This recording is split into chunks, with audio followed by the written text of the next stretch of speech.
abi. Beyler bu tarafa geçin. Abi öteye git, öteye git. Abi gene bu tarafa yaklaşmayın da. Evet.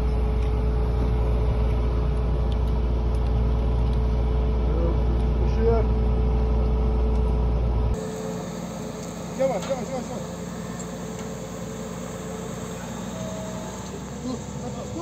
Dur abi. Ve kuyuya tekrar düşmesin. Şu ateşi de göstermeyin hocam ya. Ben seni tutuyorum. Evet, şimdi arka uyar gönderiyoruz. Bayağı uğraştırdı bizi. Nasıl falan yoktur. Sağlıklı gayet değil mi abi? Aynen.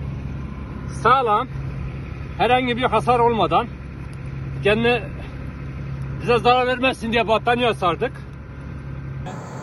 Evet. Tamam. Evet. Gidiyor. Güle güle. Elinize sağlık arkadaşlar.